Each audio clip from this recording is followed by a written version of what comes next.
Motley, Here. Friedlieb, Here. Paulson, Present. Beyondich, Present. Johnson, Here. Aaron Huffy. Present, thank you. We have 5 items on the agenda today, and we'll go item number 1. In your packet, there's a request by staff to adopt the resolution authorizing the submittal of an application to the Minnesota Department of Transportation Safe Routes to Schools Infrastructure Grant to provide funding for the Midway Multimodal Trail. I will move that. Councilor Johnson moves to approve the resolution. Is there support? Support. Support by Councilor Freely. Is there any further discussion? Hearing, Is there any match to that? Councilor Freely. No. Thank you. No further discussion. Hearing and seeing none. All those in favor signify by saying aye. Aye. Aye. Opposed? Motion carries. Item 2 in your packet is a resolution. Request by staff to adopt a resolution authorizing the submittal of an application to the Minnesota Department of Transportation Active Transportation Grant to provide funding for the Midway Drive, Morgan Road improvements. We'll move to adopt the resolution. Moved by Councilor Motic to adopt the resolution. Is there support? Support by Councilor Johnson. Is there any further discussion? Hearing and seeing none, all those in favor signify by saying aye. Aye. Aye. Opposed? Motion carries. Thank you. We'll move to item 3 on the agenda is discuss section 3.02 and 3.03 of the city charter regarding the Virginia Public Utilities. And so I took the liberty of, we contacted Greg French from the Director of the Public Utilities, and he is in the audience today to give us a little synopsis and a presentation moving forward. I also recognize 2 additional commissioners, Mr. Marwick and Mr. Mikowski, who are on the Public Utilities Commission, and the newly appointed Commissioner, Mr. Tezik. In addition, we have the former City Council and Mayor of the City of Virginia, and also an affected party by this issue, Mr. Louis Russo. Welcome to everybody here today. Mr. French, thank you for agreeing to be for the opportunity to come and agreeing to speak on our behalf and give us a little synopsis of what the plan is and what the commission has decided to do so moving forward. So we welcome you to come forward. Thank you very much.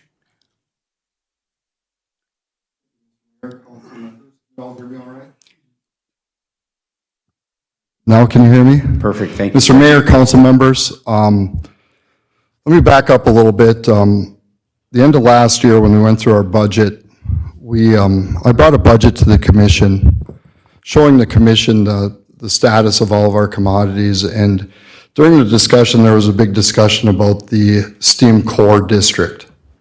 At that meeting I explained to them that with everything we've done in the plant, as far as the units that we're running, the manpower that's gone down from 35 to bare bones of 11 people, the improvements we did to the downtown core specific infrastructure, that the steam losses themselves, just to break that down, the cost of running the plant right now with, again, 11 employees, which is bare bones, we have 1 person in there 24/7. We have 2 maintenance people, an electrician and a manager. We're going to be looking at those numbers. Really right now we have projects going on in there. The real bare bones is about 9 people. We're at 11 right now from 35. But when I went over the budget, I explained to the commission that right now it costs $4.3 million to run our plant. The revenue stream with the hospital included, the hospital noting is $400,000 in revenue, is less than $1.2 million. So the cost of running the plant itself, $4.3 million. The cost or the revenues coming in on the existing core is less than 1.2. So you take that apart, then you add in outside distribution, the repair and maintenance that we're forecasting on the steam system that's left in place. The bottom line of the steam district is $4.6 million loss.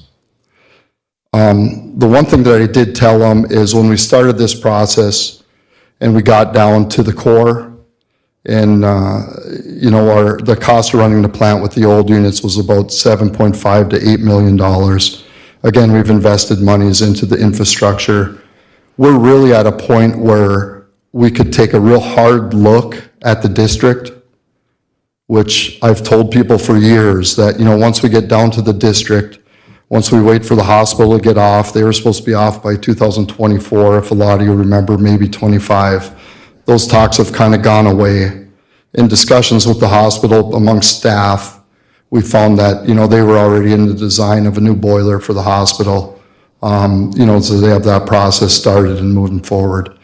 But again, in looking at it, and really taking a hard look at the numbers and knowing that we're down to the minimum operating cost that we can be at, it really came down to three different options. And the options were for that commodity to hold its own, looking at multiplying the existing rate by about 6 times and coming up with $4.6 million in revenue from 200 customers, which isn't a really good option. Looking at rolling out a plan which would end the STEAM district essentially October 26th or October 31st of 2026. 2.5 years from now, when we still have money from Xcel Energy and from that buyout available to offer grants or not grants, but a rebate based on 2023 usage, or 0% financing, a free gas service to the house, or a free outside electric service if they choose to go to electric. Or the last option is we've got about 5 years of life if we do nothing, and then we'd have nothing to contribute to the people that would be forced to convert at that time. So the commission at that budget meeting really wanted to press ahead in moving forward with a cutoff date for the STEAM district. And I asked, for a little bit of time for us to maybe, wait a month, kind of take all the information in, sit down in this committee of the whole meeting, had a discussion with the administrator, let her know the discussion was out there. We sat down in committee and we talked about it because, of the 200 customers remaining, about 100 of them are businesses. So it's going to be, a little bit different, but we still have money available to offer the rebate, the 0% loan, the free services that went with it. The commission, we discussed it. It was a great discussion. Councillor Motley was there to listen. I think it was a great back and forth. But the commission then decided to move ahead with setting a conversion deadline by October 31st of 2026. People have asked me, well, how much money is left in the Xcel Energy buyout funds? And right now we've got about $6 million in cash. We've got about $9 million in investments, and we've got money rolling back through with, the loan paybacks. But our commission, just to remind everyone, in 2021 we had a issue down in Texas where they had some gas pipes freeze, and a lot of communities, Minnesota Energy, a lot of gas suppliers really nicked their customers for those high pricings that were out there. We absorbed those as a public utility. The Public Utility Commission at that time earmarked $2 million of those funds to be put aside for a gas vulnerability fund. So if we ever ran into it in the future, we'd be able to again help our customers and not make them absorb those costs. So essentially, say you start at 15.9, so we'll say 16 million. You take the 2 million off, you're at 14 million. And then through the loans, we're going to bring back about $1 million a year, so you're at $15 million. You take $15 million, you look at our budget this year, which is really, in my opinion, the best budget we can put out there in true numbers, and you do the math, well, that money on paper is going to last 5 years. So again, I think the council just needs to understand that to be as fiscally responsible for our customers and knowing what they're going to go through, the commission, in my opinion, made a good decision in saying, let's do this and let's do it when we still have funds to help. So I guess that's kind of a little recap as to, how things evolved from a budget discussion to the motion that you saw at the table at the last meeting. Now, the plan that I've come up with is for our next commission meeting, we've got a new commissioner again coming back on, is to have a formal resolution that will lay out the plan.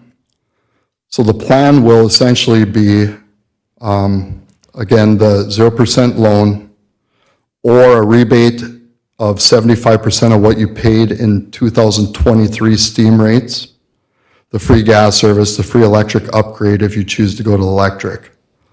However, the one caveat that we feel that we need to add to it is the fact that we're going to have to cap those loans, and right now we're thinking $600,000, because the one thing that, I'm not afraid to state is we're a little bit worried that if the hospital does go and build an outbuilding with a boiler that would support the new building and then be used for the next building, that it could potentially eat up all of our funds, in which, a rebate of 75% of their use would give them a rebate check of approximately $300,000 in lieu of an interest-free loan.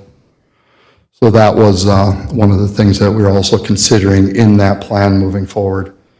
So again, moving into the fourth Monday of February, the plan is to have that resolution on the table for potential action.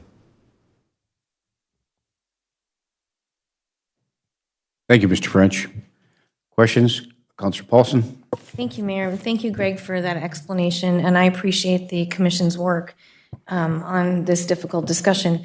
I think my main concern comes into play that there was no user groups brought forward. VITA wasn't brought into the discussion. Our city administrator, I believe, sent an email with maybe some expectation that there would be communication. There was zero communication to this council, and zero communication, from what I'm aware, to any of the business owners in order to give the commissioners some input. And while I can appreciate, budget constraints, which we've all been working really hard, even here at this council, to just put a hard stop deadline on that without getting any input from anybody is very concerning to me. And full disclosure, I talked to our city attorney. I do have to disclose that I own 2 buildings on Main Street. But in that discussion, and I don't know if anybody has talked to any building owners, so when you look at what's on the tax rolls, most of these buildings are on the tax rolls for maybe 20, maybe up to 70,000 on the Chestnut corridor. So what happens when you have vacant buildings and the building value is, say, worth $30,000, but your steam conversion is going to cost you $100,000? How many of those owners are going to convert? And if they don't convert, this city is going to be stuck, and the county, with a bunch of infrastructure and buildings that are not only crumbling, but water line breaking. We had that happen at the Herberger's building. The Orbs building has a hole in the roof. The China Buffet, they had some water damage. They have now moved back to China. There are other buildings that are now for sale. There are a couple restaurant owners that are no longer using those storefronts for restaurants. And the fact that the business community had no consideration given to it to give input on how a plan could be constructed, even if you're doing 0% interest for 10 years at $100,000, that's $875 a month for that building to convert.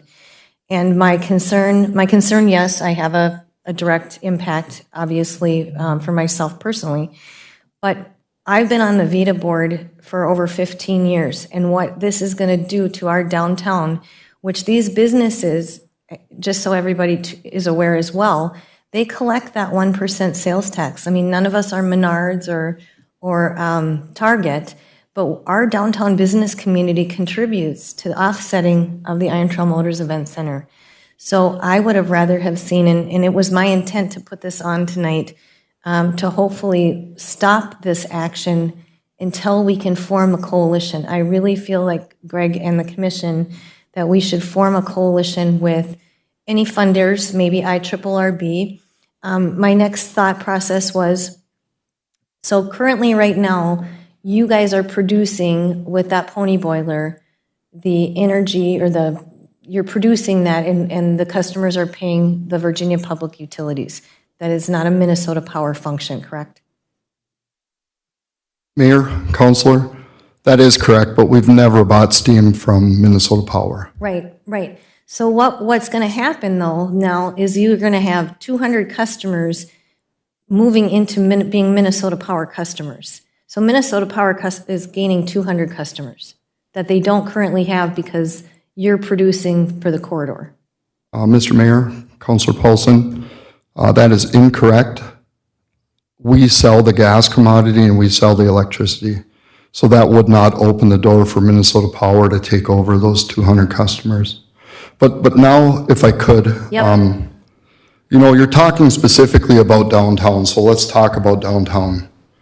There's 100 storefronts on downtown, or 90, 96. okay? 40 of them already do not have steam. 52 of them do have steam. My count's 92, I don't know if the abandoned ones.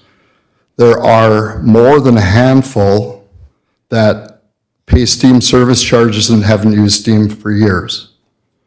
There's another more than a handful who call us constantly saying, you tell me when we don't have to pay money to get off the steam because I want off. So when we talk about downtown as a whole, I look at the fact that, almost half of downtown is already off. Moving further into it and looking at the program that we're rolling out, Public Utilities has already utilized this program with over 1,200 customers, commercial, mostly residential, and commercial as well. We're at a point where this is all that we as a utility can offer. Now, if there is, I know Brian, that... Can I interrupt you, though? My issue isn't the conversion. My issue is how it's being rolled out. And we are going to lose businesses if this is at a 0% interest, unless you can get some. Have you even tried to talk to any other entities regarding any partnering with funding? Mr. Mayor, Mr. French? Counselor, the city is the fiscal agent. Me, as the general manager of the public utilities, I can't go and ask for grants. However, I know that I've been working with the administrator because this turned around quick, okay? This came from a budget discussion in December to, let's get this rolling in January. We're now, we do have a But meeting planned in without February. any discussion with the city administrator. Could you just finish first? I understand. I have my light on to have a conversation, but it wasn't supposed to be. That's fine. Okay, Mr. French, you just hold your comments until Councilor Paulson is through. Thank you. Councilor Paulson. My point is, my expectation would have been you would have brought the correct user groups together. And those user groups were not brought together to even have a discussion.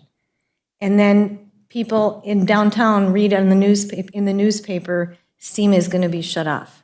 There was zero conversations. There was zero letters to any of the businesses. Our city administrator did reach out in an email to ask you to be present at a VITA meeting. That has not taken place. I believe you had said you sent an email. So my concern is that you just said we're the fiscal agent, but who needs to reach out to whom here in order to say whatever? Now, in my opinion, if Minnesota Power is going to get some of this, monies from production, is that not the case? Would you like him to respond at this point? That would be fine. Mr. French? Mr. Mayor, Counselor, your administrator did reach out to me if I would be able to attend a VITA meeting. My answer was yes. I wasn't requested to call a VITA meeting. My answer was yes, I'd be more than happy to go. And this vote was made prior to any discussions taking place at all. And that's my concern. So what I would like to see is a coalition formed for us to be able to find funding, to find help for these businesses and assistance. The couple that just bought the teeny building, do you know if they're aware that this is going to, can you imagine what that steam conversion is going to cost? And the Washington Manor and the public library and the city hall?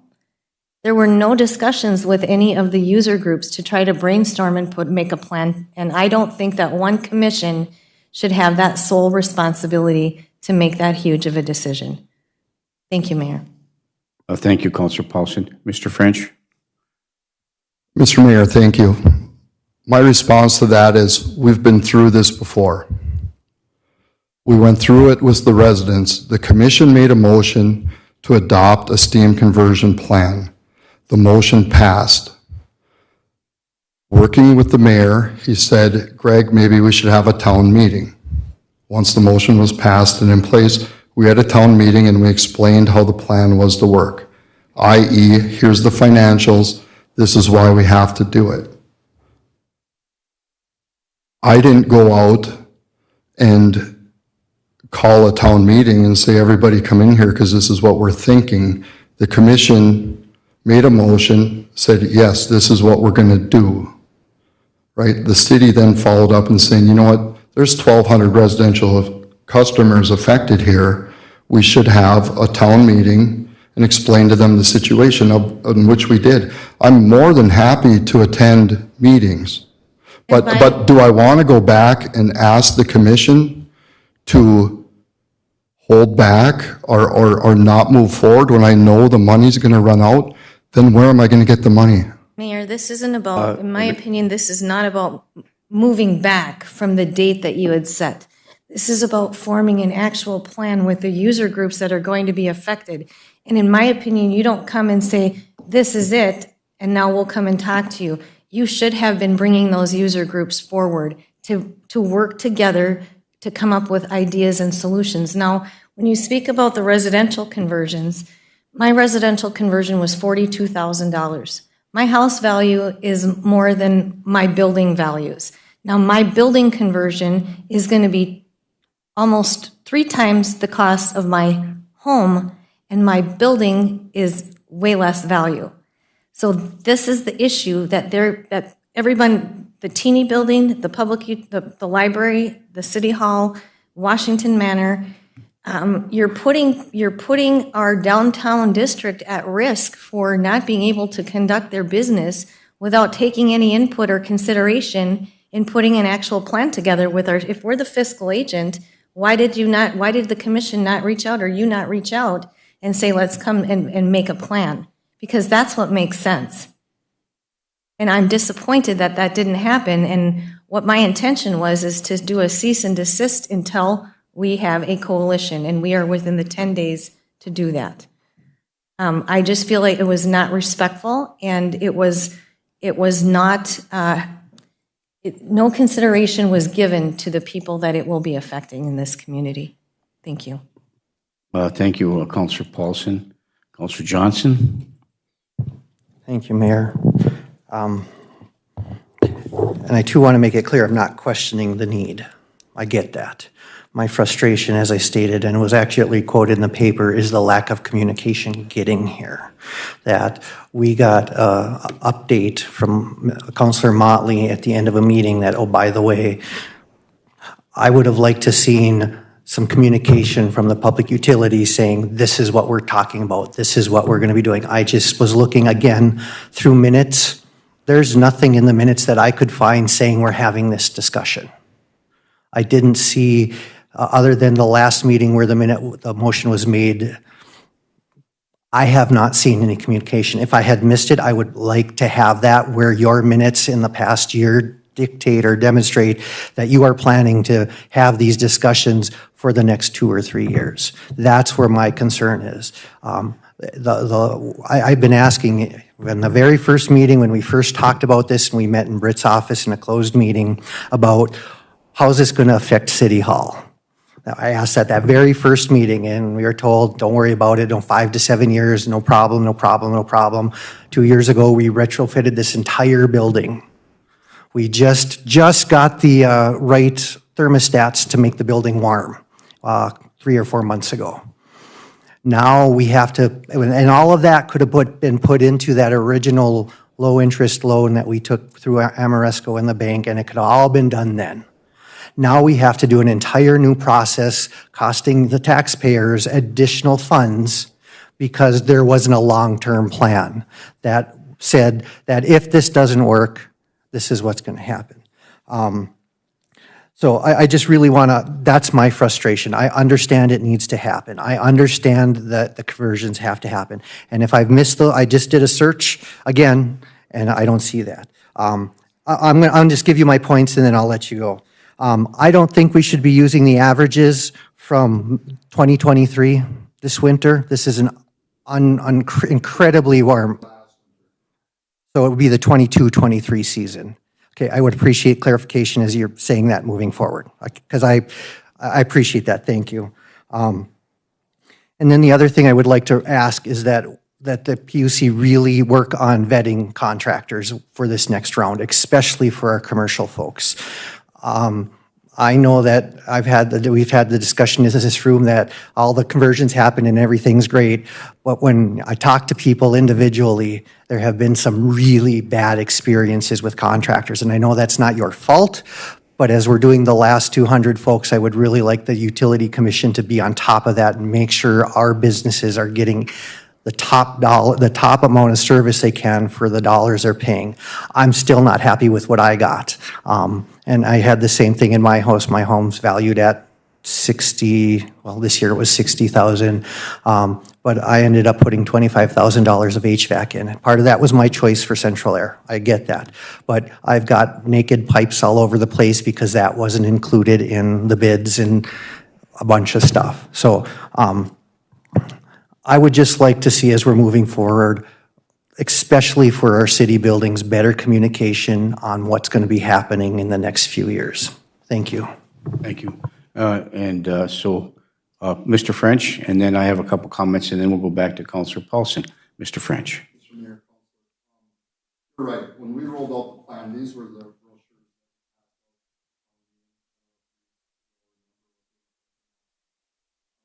At that time,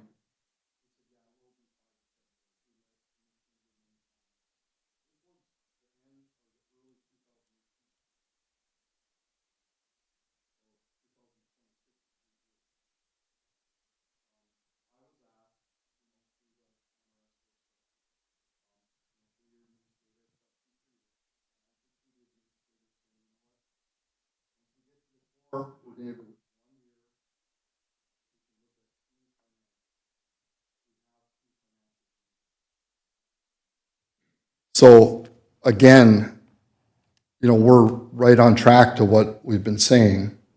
And what happened was we were waiting for the hospital, who told us at the time that they were going to build new by 2024. They were going to start here in Virginia after Duluth was done.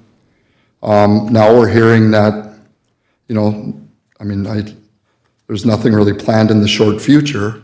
Well, we do know that losing, when the hospital's off, we shut that line down. We can't drop any more employees. The gas purchasing is going to change a little bit, but all it's really going to do is it's going to remove $400,000 of revenue from the $1.2 million of revenue we're bringing in. So how long do we want to wait before the commission, moves in doing something when we can help and still have funds to do it? So, thank you. I appreciate that. I wish we would have had some discussions at the beginning of last year going, remember, this is coming up, remember, and we are working on it. That's what I'm just feeling like it was a shock to, because the years do fly by. And I do remember that, and you're right, it would be 8 years would be 2026. But for me, it's just because like I said, I do read the minutes, and I did try to go back and remember that it was just all of a sudden in December was a frustration. But I appreciate you coming in today, and I appreciate the conversation very much. Thank you. And I know you have another commitment, Mr. French, so what I'll just say real quickly is that I understand the need. You laid the financials out, the financial outlook doesn't look good for those who are going to have to convert. It's going to be a huge burden on the residents and the businesses moving forward. We have to find a way to help offset and minimize the impact it has on both the businesses and the residential. I understand the Commission's vote to move forward with it based upon the numbers that you presented, based upon the deficits that are moving forward. It certainly is comparative to the budget process we had to go to. We had to make some cuts as well. And so for me, it's about as you move forward with this plan, if it moves forward, we need to meet and confer at the council level or at our staff level to help find a way to source additional funds to help minimize, the impact on there. So if your plan is to offer what you did today, the 75% rebate for the previous year's steam usage, or the 0% loan for 10 years, if that moves forward, if that's cost prohibitive for some of the businesses, as alluded to by Councilor Paulson, that it's incumbent upon the City Council and our staff to help look for other opportunities to help minimize those costs, other sources of revenue that can do that, but we would need the financials for that also. So putting that little correlation, for lack of a better term, together, and to try to find some additional funding. But you voted to move this plan forward. Now, we had some questions for you. I understand the need to do it. We just need, as a council, to find other revenue streams in order to offer more than what your plan is in place, and with the limit of the $600,000 and the challenge you have with the bigger venues. So we have to find a way in which to help offset the burden to those businesses and residentials, and so that's why we need to work together closely to try to accomplish that goal and objective. So thank you for that, Councilor Paulson. Thank you, Mayor. Greg, one last, I guess, I would really like to be able to sit down and have a discussion. Are you open to having user groups come and work together with you to maybe put a better plan in place?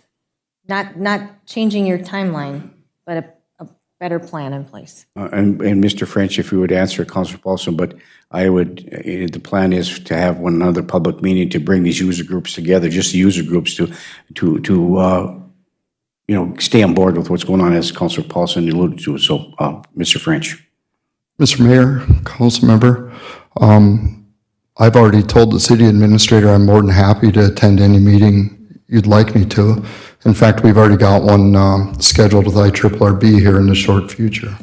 And I think that's what I'm looking for, more of a coalition of say it would be VITA, maybe our city administrator, a representative from the IRRB, to form a group that would meet and along with your commissioners and yourself. Would that be, that's what I'm looking to have done. And I had a suggestion and just a thought process after watching what happened with all the residential conversions and all of the different charges that different contractors were charging, from a huge gamut of charges were depending upon the company. So what I had even suggested at a VITA meeting is, as the city is the fiscal agent for the VPU, could we go out for like a request for proposals based on those 200 units or whatever they are, base it on square footage. Here's what you're bidding on per square footage. If the owner wanted an upgrade or whatever, that would be on them. But to keep that cap from happening for what happened residentially, and it happened in a huge way residentially here. So to keep that from happening, my thought process was the city as a fiscal agent, go out for an RFP, find your companies to come and give you the lowest bid and have them go block by block. And that to me that's why I wanted to sit down and I wanted to talk about user groups coming with a plan. And the IRRB has some money for funding like for housing. And if people are going to do apartments above their buildings, we might be able to pull in some of that funding. So when you have that conversation, that'll be great. But I would love user groups to form a coalition to meet regularly, and that would be my request, if you would be open to doing that, because I think there's a lot of good that can take place the more people you bring in to try to help solve this, to have a good solution. Mr. French? Thank you, Mr. Mayor. Councilor Paulson. Yes, I totally agree with you. In fact, what we did is we, strongly recommended people get 3 quotes, and then use those quotes. We had a member at AEOA who people were very happy with. He'd go in and actually review the quotes and work with them there.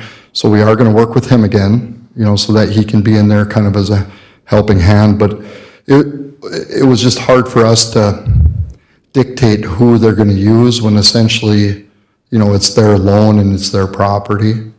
So, but again, I'm more than willing to attend meetings if you'd like me to attend. Would you be willing to put a coalition together with, say, city staff, IRRR, VITA, and I would even say AEOA, because they have the Burr Energy grants that could maybe partner in with some of this, tie in. They have the DBR and the Burr that I know we could tie in. And Greg, I would also think there might be some electrical upgrades that would have to take place as well, and that could maybe tie into our city's downtown program. So I think there's a lot of components, but I want to see that those user groups come together. So would you be in agreement to meeting, say, once a month or once a quarter? Mr. Mayor? Mr. French? Yep. Counselor, yes, however, I don't really work with those entities with what I do over there, so if we could have the city administrator coordinate the meetings, that would be helpful.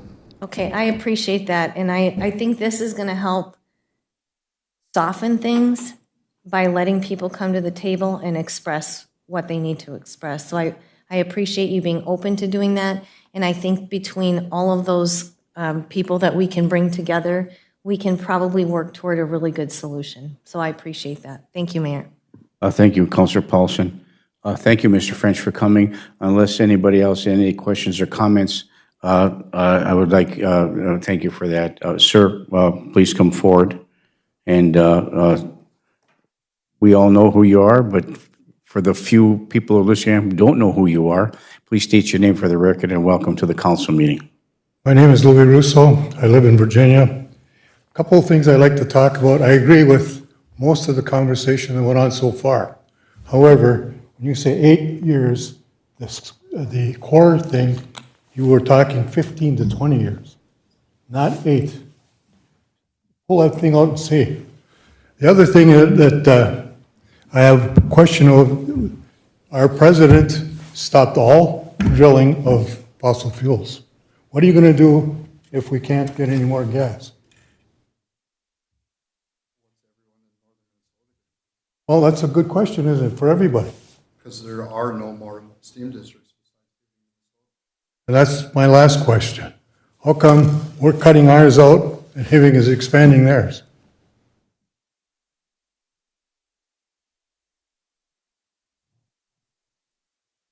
Okay, thank you, Mr. Russo. Anybody else on this topic? Thank you, Mr. French, Mr. Marwick, Mr. Makowski, Mr. Tezik for attending. And so it's incumbent upon the city through our administrator to put this coalition meetings together, have all the user groups, anybody who's affected by come in, and what you present here today and other things, sources. And it's our responsibility as well is to try to find other funding sources to minimize the financial impact on both the businesses and the residentials that are affected in this next round of conversion. So thank you everyone for coming in and giving us that presentation. So thank you. Okay. Mr. Tezik, did you have a comment?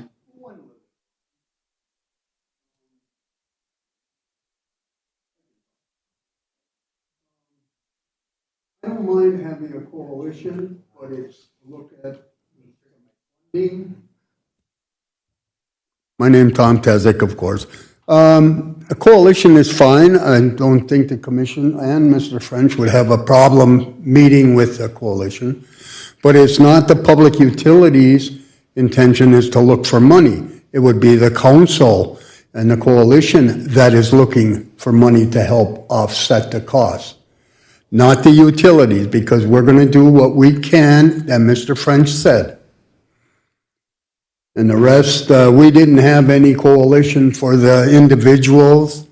You didn't have a coalition when you were setting your budget and such. So I'm not against it, but just remember that your coalition is looking for the dollars, not the utilities itself. Yeah, and thank you, Mr. Tezik. Appreciate that very much.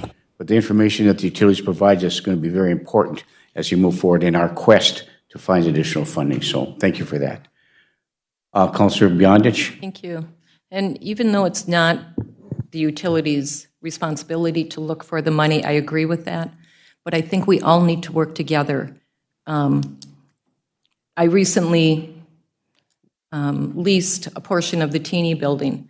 That's a fairly new owner to that building. And I'm not sure they know what this is going to be for them. So I really appreciate if we could all work together on this. And I know the information you brought forward is valuable. But just, I mean, it is our responsibility, but I think we can all work together on it. So thank you. Thank you very much. Okay. Okay, thank you. We'll move to the next item on the agenda, which is item number 4. And it's this is with what the original meeting was intended for. And that is the step 3 grievance from AFSCME regarding a employee or a matter relating to the contract. And pursuant to Minnesota Statute 13D.05, Subdivision 2, Paragraph 3, and Subdivision 2, Paragraph 4, this meeting may be closed to the general public for contract discussions. Is it the intent of our staff to close the meeting at this time? Looking for a motion from the council to move it to closed session. I'll make the motion to close session. Councilor Motley makes the motion to move to closed session. Is there support? Support by Councilor Freelieb. Is there any further discussion? Hearing and seeing none, all those in favor signify by saying aye. Aye. Opposed?